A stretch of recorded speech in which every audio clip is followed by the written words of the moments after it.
네, 오늘은 예수 그리스도의 세계라라는 제목을 가지고 우리 축복 교회의 축복 성회를 하고 있습니다.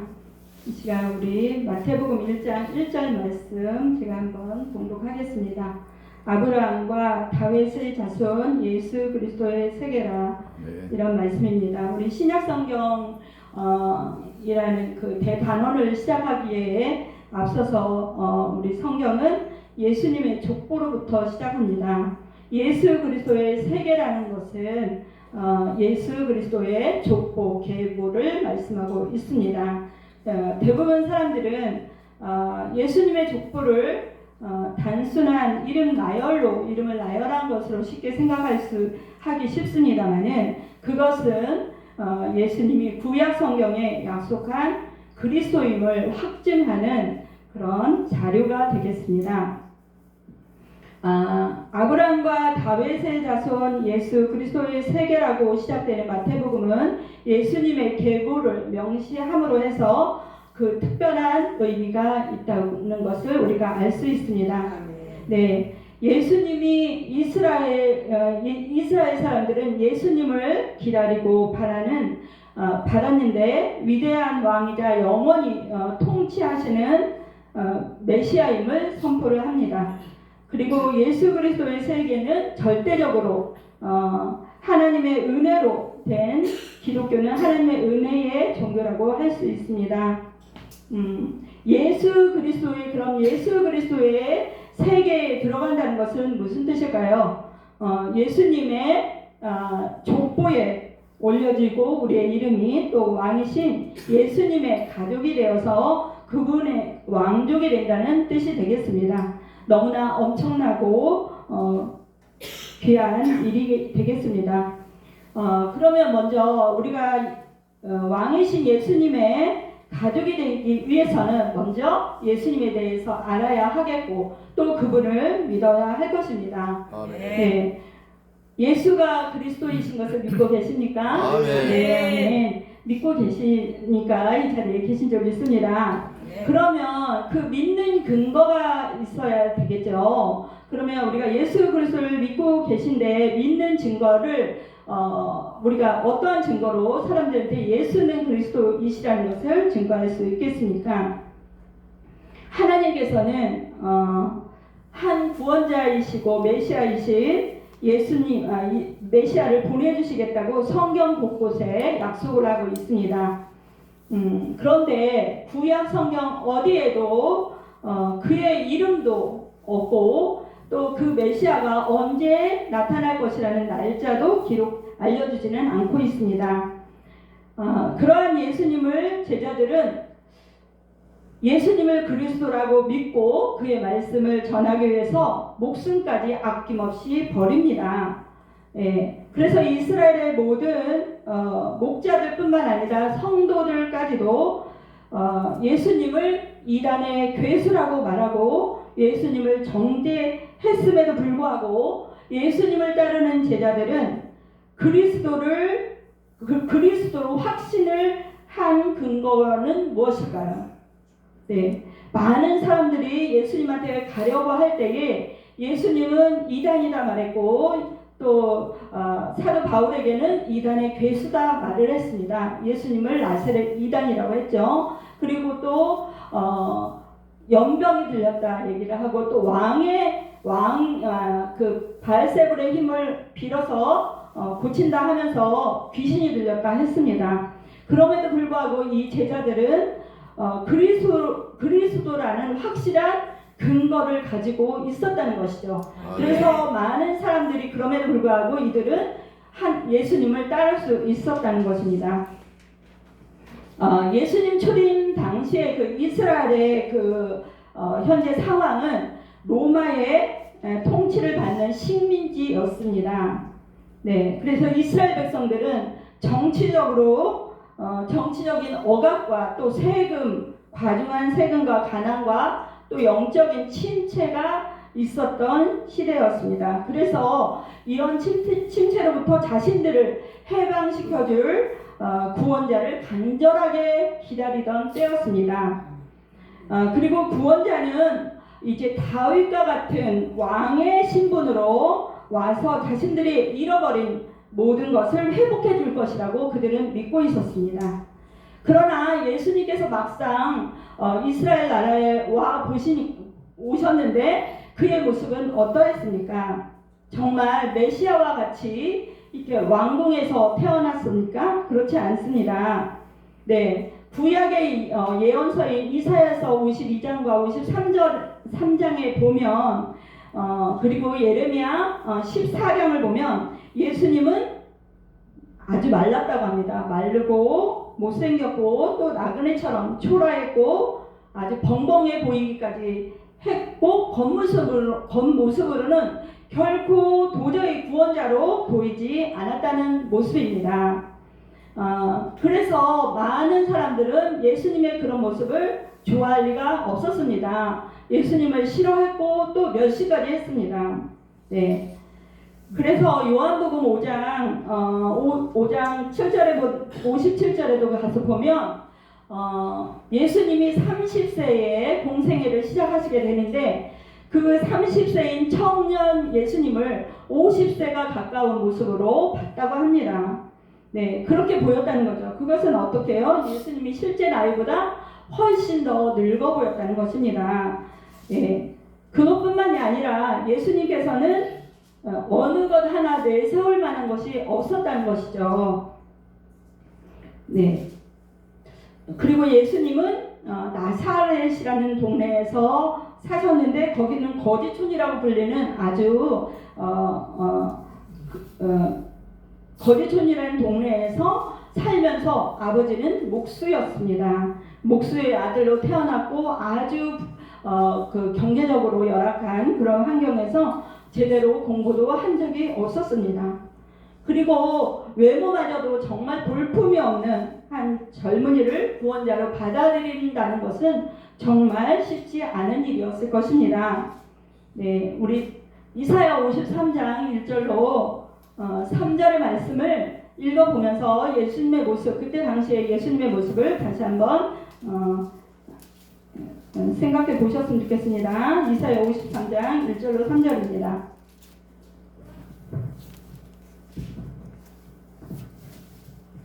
예, 같이 읽겠습니다. 시작. 우리의 전한 것을 누가 믿었느뇨? 여호와의 팔이 네게 나타났느뇨?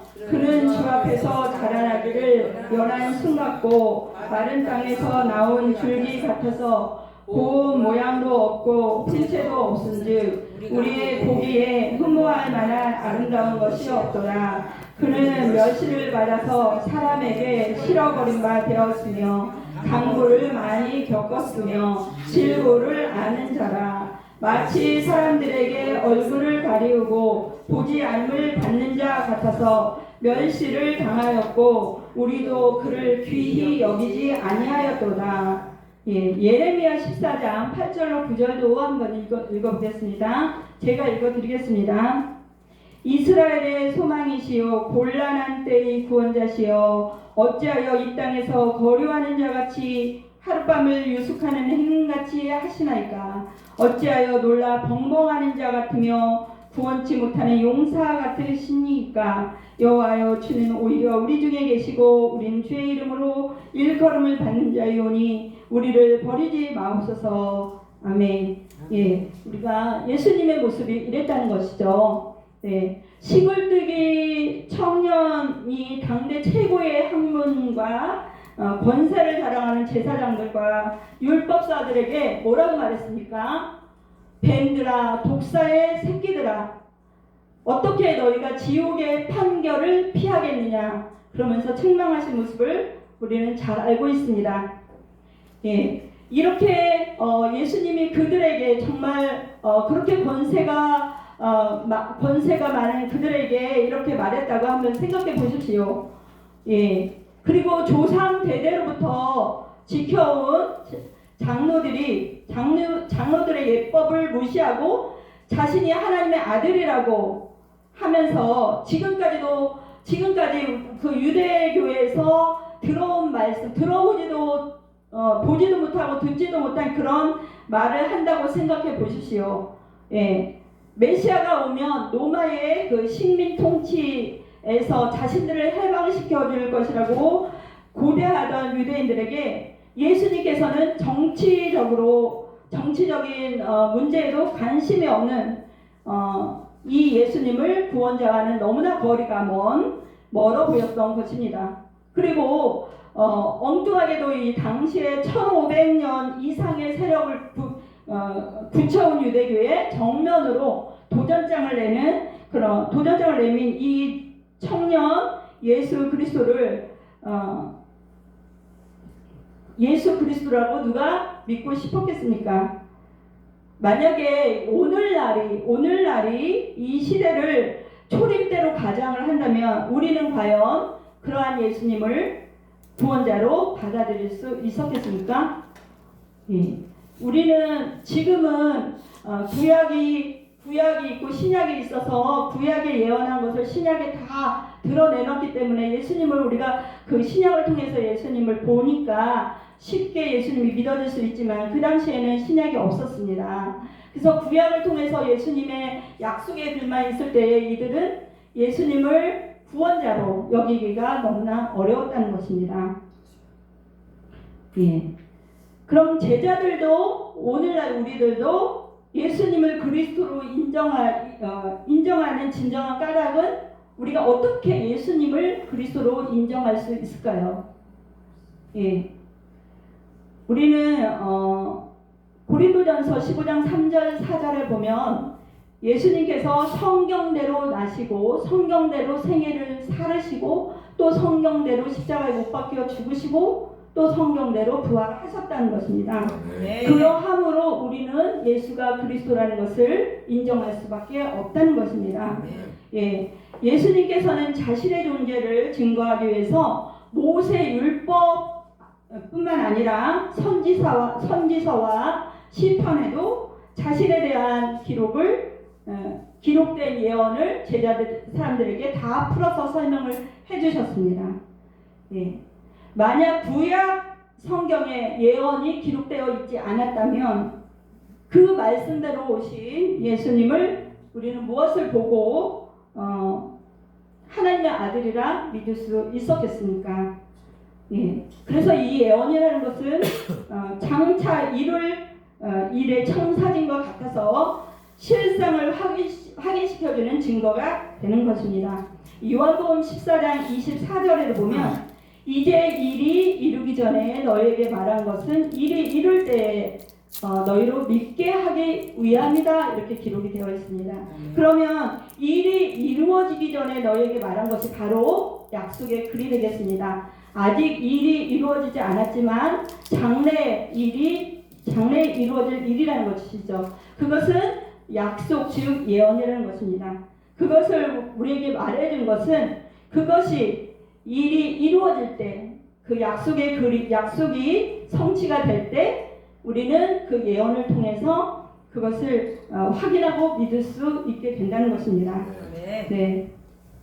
예를 들어서 에스겔 3장에 보면 에스겔이 두루마리 책을 받아 먹습니다. 두루마리 책을 받아 먹고 하나님께서 너는 이것을 패역한 족속에게 가서 전하라 그러십니다.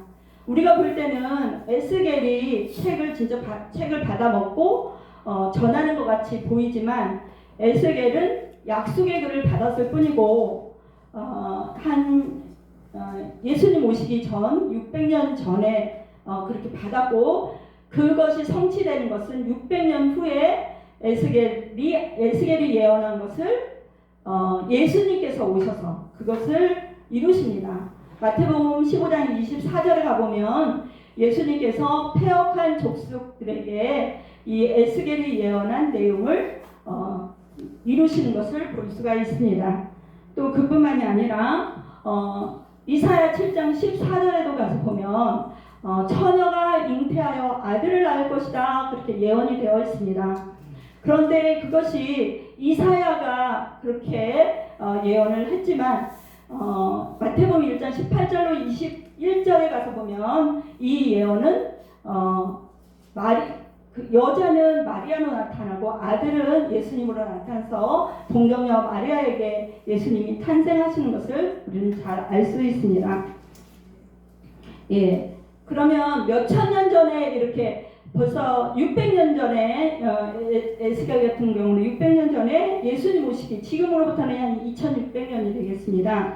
이렇게 기록된 예언이 그대로 빠짐없이 이것이 성취된다는 것은 이것이 바로 신의 역사가 아니라고 부인할 수가 없다는 것입니다. 사람은 고작 살아봤자 100년도 못 사는 게 사람인데 사람이 어떻게 그럼 예수님께서 600년 전에 하나님께서 600년 전에 약속하셨을 때도 살아계셨고 600년이 지나서 그것을 이루셨을 때도 하나님은 살아계셨다는 증거가 된다는 것입니다. 우리가 사람들이 하나님이 어디 있어? 하나님이 있는지 하나님 내 눈앞에 보여봐. 하나님을 증거를 해봐. 그러면 여러분들은 어떻게 하나님을 증거하시겠습니까? 성경은 너무나도 자세하게 너무나 과학적으로 성경은 우리에게 말하고 있습니다. 예언하실 때와 또 그것을 이루실 때 그때 예언하신 약속하신 하나님은 1000년 전에 약속하셨다면 그것을 1000년 후에 이루시는 그 하나님이 1000년 동안은 살아계셨다고 우리는 말을 할 수가 있다는 것이죠. 네. 그래서 이 땅에 있는 어떠한 사람도 그런 오랜 시간을 넘나들면서 이 예언을 이룰 수는 없다는 것입니다. 그래서 예언은 누구나 할 수 있지만 그것을 아무나 이룰 수는 없다는 것이죠. 예.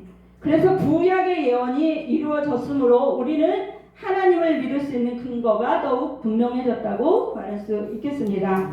네. 예수님께서 구약의 예언대로 오셨으므로 우리는 하나님께서 살아계셔서 역사하신다는 것을 확신하고 또 우리에게 남아있는 신약의 성경의 예언도 이루어진다는 것을 알아야 하겠습니다. 네. 그런데 여기서 우리가 알아야 될 것은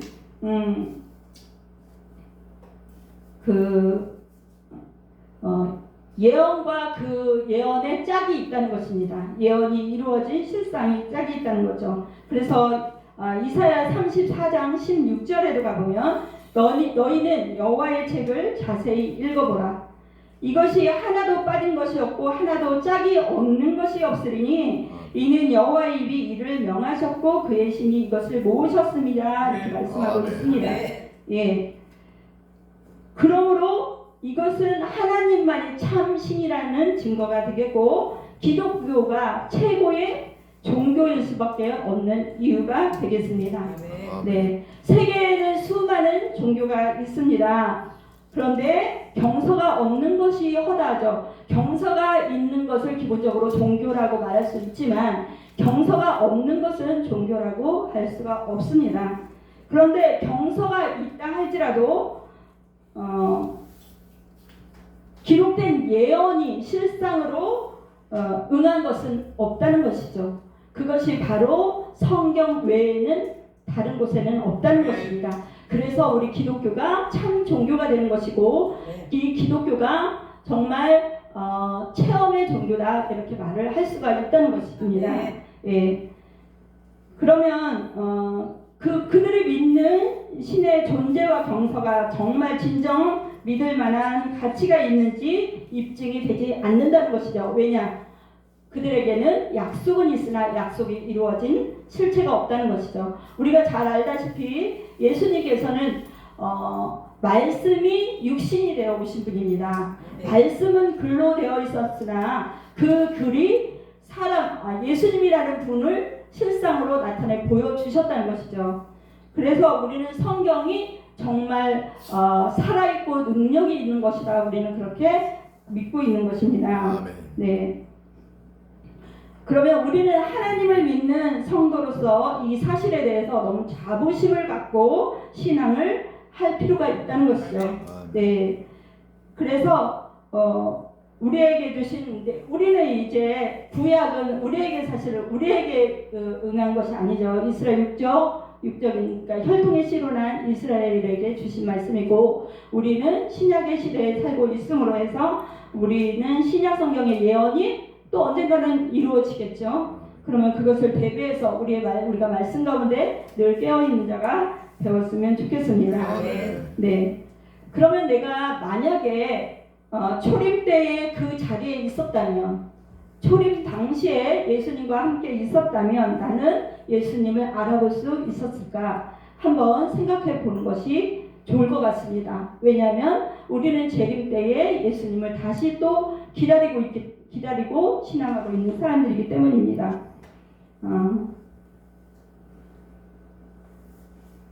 그런데 초림 때에 우리가 생각해 볼 것이 대제사장들과 장로들과 서기관들과 율법사들이 그들은 종교 지도자였습니다. 그들은 정말 하나님의 말씀을 가르치는 자들이었죠. 그런데 그들은 예수님을 알아보지 못했다는 것입니다. 그런데 12제자들은 우리가 알다시피 12제자들은 어부고 정말 천민이었습니다. 근데 그들은 예수님을 알아보고 예수님을 그리스도로 영접했다는 것입니다. 그러면 무엇 때문에 어떠한 근거로 해서 그들은 예수님을 따라갈 수가 있었고, 정말 그 대제사장과 장로들은 모세오경, 창세기, 출애굽기, 레위기, 민수기, 신명기, 모세오경을 달달달달 외웠습니다. 그리고 견문함을 가지고 거기에 성구를 넣어가고 다니고 이마에 붙이고 그렇게 옷깃에도 붙이고 하면서 정말 너무나 그렇게 열심히 신앙을 했음에도 불구하고 그들은 왜 예수님을 알아보지 못했을까요? 네.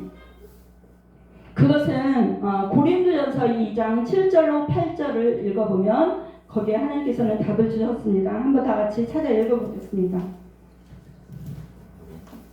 고린도전서 2장 7절로 8절입니다.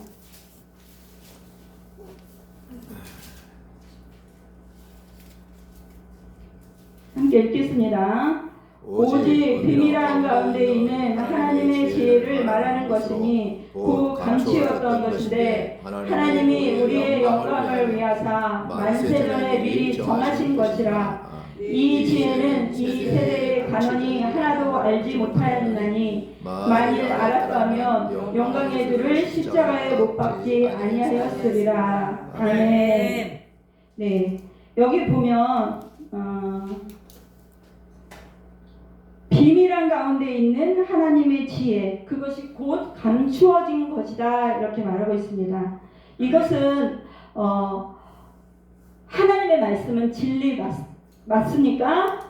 예, 진리 맞습니다. 그런데 감추어진 진리가 있고 드러난 진리가 있다는 것이죠. 여기에 보면 감추어진 진리라는 것입니다. 감추어진 진리는 아직 나타나지 않은, 아직 약속된 상태로 있을 때, 우리가 누구랑 같이 차를 마시려고 약속을 했다면 그것이 약속인 상태를 보면 그 사람이 어떤 약속을 했는지 알 수가 없지 않습니까? 그런데 그 약속 장소에 가서 누군가를 만나는 것을 보면서 이 사람이 몇 시에 누구랑 만나기로 약속을 했었구나, 이렇게 알 수 있는 것처럼 약속인 상태로 그냥 있을 때에는 그것이 감추어져 있는, 누구도 알 수 없는 그런 상태라는 것입니다.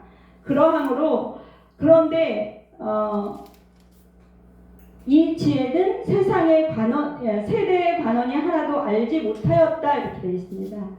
이렇게 감추어져 있는 상태가 바로 약속의 글로 있었던 상태, 예언의 상태라는 것이죠. 그 예언의 상태였을 때는 관원들, 제사장과 장로들과 그런 종교 지도자들까지도, 그럼 지도자들이 알지 못했으니 성도들도 알지 못하는 것은 당연한 일일 것입니다. 그 누구도 알지 못하는 상태였다는 것이죠. 그래서 여기서 증명해주는, 그런데 이들이 이 약속의 글을 알지 못함으로 결과적으로는 어떻게 됐냐는 거죠. 만일 알았다면 영광의 주를 십자가에 못 박지 아니하였으리라 말씀하고 계십니다. 알았다는 것이 뭐예요? 약속의 글에 이사야서부터 말라기까지의 17권이죠. 그 선지서에 하나님께서는 예수님을 보내주시겠다고 수없이 약속을 했습니다. 그런데 그 선지서의 글을 알 수가 없었다는 거죠. 그것을 알았다면 예수님이 오셨을 때 예수님을 알아봤을 수 있다는 거죠. 예수님이 아무리 초라하게 오시고 아무리 거리의 행인처럼 오시고 노숙자처럼 왔다 할지라도 그들이 이 약속의 글을 알았다면 예수님이라는 것을 알았을 텐데 그들이 이 글을 알지 못하다 보니까 사람의 눈으로 평가하면서 쳐다봤다는 거죠. 예수님이니까 왕궁에 오실 거야. 예수님이니까 유대의 왕으로 오실 거니까 너무나 화려하고 멋있게 올 줄 알았는데 그것은 아니었다는 거죠. 근데 이게 성경에 그대로 다 기록이 되어 있었음에도 불구하고 그들은 그것을 알아볼 수 없었다는 것이죠. 그런데 그들이 성경을 읽지 않아서 몰랐을까요? 그들은 수도 없이 우리도 100독, 200독, 500독, 1000독 하는 사람들도 많이 있습니다만은 그들이 아무리 성경을 많이 읽었다 할지라도 그 속의 뜻을 알지 못하니 그것이 예수님을 가리켜 말한 것인지도 몰랐다는 것이죠. 우리가 사도행전 8장에 가서 보면 에디오피아 내시 간다게가 나오는데 이 간다게 내시가 예루살렘에 와서 예배를 드리고 가다가 병거에서 앉아서 성경을 보고 있습니다. 어디를 보고 있냐면 이사야 53장 7절의 말씀을 보고 있습니다. 그러면서 이 어린 양이 털 깎는 자 앞에서 잠잠하였다 이렇게 기록이 되어 있는데 그러면 이 어린 양이라는 것이 누구를 가리키는지 모르는 것입니다. 왜냐하면 아까도 말씀드렸지만 예수라는 이름이 구약 성경에는 없습니다. 이름도 없고 태어날 날짜도 없습니다. 그렇게 감추어져 있다는 것이죠. 그렇기 때문에 그것을 수도 없이 읽어도 어린 양은 어린 양으로밖에 보이지 않았다는 것이죠. 어린 양이 예수님으로 보여야 되는데 어린 양은 그냥 어린 양으로밖에 짐승으로밖에 안 보였으니 예수님을 알 수 있는 길이 없었다는 것입니다. 그러함으로 그는 어떻게 해요? 그래서 하늘의 하나님께서 이사야 53장 7절을 읽으면서 답답해하고 있는 에디오피아 내시 간다게를 보시고 하늘에서 땅에 있는 빌립 집사를 보냅니다. 빌립한테 너는 어떻게 해서 어떻게 가라 이렇게 지시를 내립니다. 빌립이 성령의 인도함을 따라 가니 그곳에 간다게 내시가 성경을 보고 있는 것을 발견을 합니다. 그래서 빌립이 묻습니다. 내가 읽고 있는 것을 깨닫느뇨? 물으니 그 내시가 말하기를 지도하는 자가 없으니 어찌 깨달을 수 있느뇨? 이렇게 대답을 합니다. 그러니까 그러면서 이 정말 큰 권세를 가진 아주 지위가 높은 자고 또 지금으로 말하면 경제부 장관 정도의 큰 재정을 맡은 그런 아주 권세가 있는 자였습니다. 그런데 그가 일개 천민인 빌립이 찾아왔을 때 빌립을 자기 병거 옆에 앉히고 빌립에게 지도를 받습니다. 그러면서 뭐라고 그러냐면 이 어린 양 앞에 잠잠하였던 이 어린 양은 자기를 가리키는 거냐 타인을 가리키는 거냐 이렇게 묻습니다. 그것은 무슨 뜻입니까? 이 어린 양이 자기라는 것은 이사야를 말하는 것이죠. 이사야서니까 이사야를 말하는 것이냐 아니면 이사야가 아니라 또 다른 어떠한 사람을 말하는 것이냐 알 수가 없는 길이죠. 그래서 빌립을 통하여 그것을 다 설명을 듣고 그 다음에 이제 그 물가에 가서 거기서 세를 받아서 죄사함을 받는 그런 장면을 오늘 볼 수 있습니다. 그러함으로 이 예언이라는 것은 이 약속이라는 것은 지금 우리가 그 시편 130편에도 119편 130절에도 가보면 내가 말씀을 열무로 깨닫게 되나이다 이렇게 말씀하시죠. 그래서 열다는 것은 해석 그 밑에 나눠주에 가보면 해석함으로 그렇게 되어 있습니다. 그래서 이 말씀을 해석해 줄 때 그것을 알게 된다는 것입니다. 왜냐? 이 예언이라는 것은 감추어 있다는 것이죠. 아까도 말씀드렸지만 드러난 진리와 감추어진 진리가 있기 때문이죠. 그래서 이 봉합되어 있는 이 예언은 하나님께서만이 열어주셔야지 가능하다는 거죠. 왜냐? 이 성경의 저자는 하나님이시기 때문이죠. 예, 다른 대필자를 통해서 성경을 기록하였지만 원래 본 저자는 하나님이시기 때문에 하나님께서 감춰 놓은 것을 숨겨 놓은 것을 아무렇게나 해석한다고 될 일이 아니라는 것입니다. 네. 그래서 우리가 믿음이라는 것을 한번 생각해 보겠습니다. 하나님께서는 아브라함의 믿음을 의로 여기셨다 이렇게 말씀하고 있습니다. 예, 그러면 아브라함의 믿음은 어떤 믿음일까요? 우리의 믿음도 하나님께서 의로 여기시는 그 여김을 의로 여기시고 의인이라 칭함을 받았습니다. 그러면 우리도 의로 여기시고 의인이라는 칭함을 우리도 받아야 할 거 아니겠습니까? 네. 그런데 이 아브라함의 믿음은 약속을 믿는 믿음이었습니다. 예, 약속을 믿는 이 믿음은 약속은 아직 이루어지지 않은 일, 장래에 나타날 일을 약속이라고 합니다. 예, 그래서 창세기 15장 6절에 보면 아브라함이 여호와를 믿으니 여호와께서 이를 그의 의로 여기시고 이렇게 말씀을 하고 있습니다. 그러면 여호와를 믿었다는 것이 어떤 거를 믿었다는 것이에요? 여호와를 믿었다는 것은 여호와의 말씀을 믿었다는 것입니다.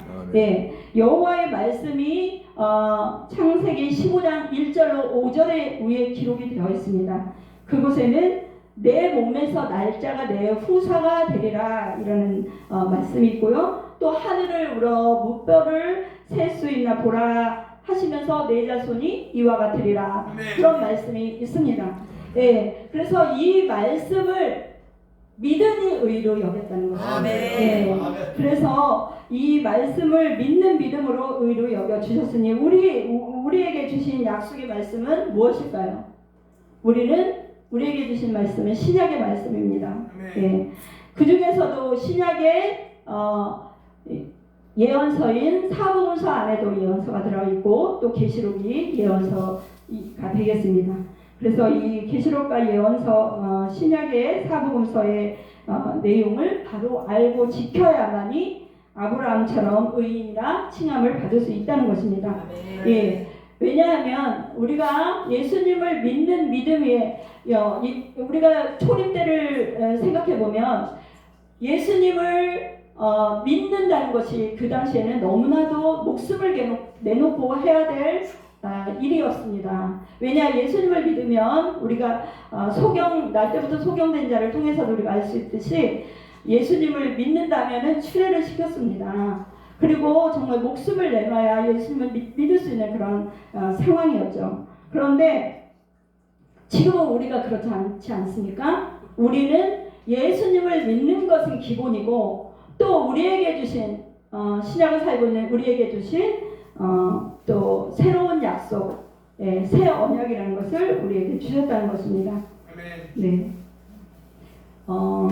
그 히브리서 8장 7절로 13절의 말씀을 읽어보도록 하겠습니다. 제가 너무 많이 찾아서 죄송합니다. 네. 히브리서 8장 7절로 13절 되겠습니다. 예, 같이 읽어보겠습니다. 시작. 저 첫 언약이 무음하였더라면 둘째 것을 요구할 일이 없었으려니와 저희를 허물하여 일렀으되 주께서 가라사대 볼지어다 날이 이르리니 내가 이스라엘 집과 유다 집으로 새 언약을 세우리라. 또 주께서 가라사대 내가 저희 열조들의 손을 잡고 애굽 땅에서 인도하여 내던 날에 저희와 세운 언약과 같지 아니하도다. 저희는 내 언약 안에 머물러 있지 아니하므로 내가 저희를 돌아보지 아니하였노라. 또 주께서 가라사대 그날 후에 내가 이스라엘 집으로 세울 언약이 이것이니 내 법을 저희 생각에 두고 저희 마음에 이것을 기록하라. 나는 저희에게 하나님이 되고 저희는 내게 백성이 되리라. 또 각각 자기 나라 사람과 각각 자기 형제를 가르쳐 이르기를 주를 알라 하지 아니할 것은 저희가 작은 자로부터 큰 자까지 다 나를 알미니라. 내가 저희 불의를 긍휼히 여기고 저희 죄를 다시 기억지 아니하리라 하셨느니라. 새 언약이라 말씀하셨음에 첫 것은 낡아지게 하는 것이니 낡아지고 쇠하는 것은 없어져 가는 것이니라. 아멘. 예. 그래서 우리에게 주신 언약은 둘째 언약이 되겠습니다. 첫 언약 이 무흠하였더라면 둘째 것을 요구할 일이 없었으려니와 말씀하셨습니다. 예, 첫 언약은 무엇입니까? 출애굽기 19장 5절로 6절에도 말씀 보면 하나님께서 첫 언약을 세우셨는데 그들이 언약을 지키지 아니함으로 하나님께서는 지키셨지만 하나님께서 언약을 지키시는 것은 무엇입니까? 하나님께서는 예수 그리스도를 보내주는 것이 언약을 지키는 것이었습니다. 예수님을 보내주셨죠. 그러면 이스라엘 백성들은 어떻게 하는 것이 첫 언약을 지키는 것입니까? 보내주신 예수님을 그리스도로 영접하는 것이 하나님의 언약을 지키는 것이 되겠습니다. 그러나 그들은 우리가 요한복음 1장 12절에도 알 수 있듯이 그들이 자기 땅에 오매 자기 백성이 영접지 아니하였다 말씀하고 있습니다. 그러함으로 이 첫 언약에 무흠하였더라면, 흠이 없었더라면 둘째 언약을 요구할 일이, 둘째 언약을 세울 일이 없었을 터인데 그들의 언약을 어김으로 둘째 언약이 다시 세워졌다는 말씀이 되겠습니다. 네. 그러면서 하나님께서 내가 이스라엘 집과 유다 집으로 세울 언약을 세우겠다 말씀을 하셨습니다. 그러면서 애굽 땅에서 인도하던 내던 날에 저희와 세운 언약과 같지 않도다 하셨습니다. 예.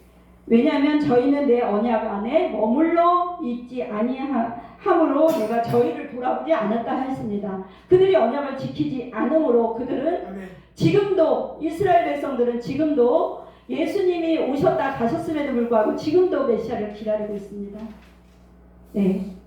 이렇게 하나님의 약속의 글을 알지 못한다는 것, 못하였기 때문에 그들은 구원자 메시아를 십자가에 못 박혀 죽이는 그런 정말 씻을 수 없는 죄를 지었고 지금까지도 그들은 메시아를 아직도 기다리고 있는 정말 우스꽝스러운 이야기죠. 너무나 그렇기 때문에 어떻게 해요? 그들의 구원은 이제 열매 맺는 백성에게로 그들의 구원이 넘어가게 되는 것이죠.